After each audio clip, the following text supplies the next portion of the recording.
Mga kapuso, tuwang-tuwa ang mga kababayan sa tagig ni Rose Osang Fostanes sa kanyang pagbabalik bansa. Isa raw sa mga plano ng X Factor Israel Grand Winner ang makapag-concert sa Pilipinas kasama si Charisse. Alamin natin sa report ni Von Aquino.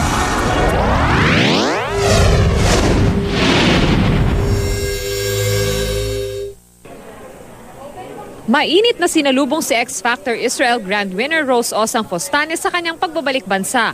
Masaya, pero parang nakaka-nervous siya tangan kasi hindi ako nasanay ng ganito, kaya para ako nanibago. Maraming salamat po sa inyo kahit po nandito kayo sa Pilipinas at malayo po ako nasuportahan niyo po talaga. Isang linggo lang daw siyang mananatili sa Pilipinas dahil sa abalang schedule sa Israel. Kabilang na ang ginagawa niyang album at mga nakalinyang concerts maging sa Australia. Ayon kay Osang, pinag-uusapan na rin kung magkakaroon siya ng concert sa bansa.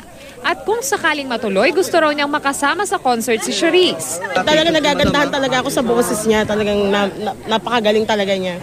Matyaga namang nag-abang sa kanya sa airport ang kanyang longtime partner na si Mel Adel at kaibigang si Yolanda Lopez na nagtayo ng kanyang fans club. Siyempre, masayang-masaya ako. Makikita ko na naman siya. Ano ba yan? Okay, good. Walang... Ewan ko, hindi ko may paliwanag kung anong klaseng saya, basta masaya ako na dadating siya. May pinaluto siya, beef stick, tapos yung chicken curry. Sabi niya, salubong lang atin, then banding lang tayo.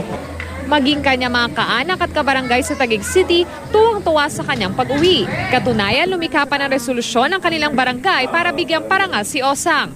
Gumawa kami ng resolution para sa pagkakapanalo niya at inaasahan namin yung homecoming niya. Talagang sasalubungin namin siya. Welcome back, Ate Osang! We love you! Para sa unang balita, Von Aquino reporting.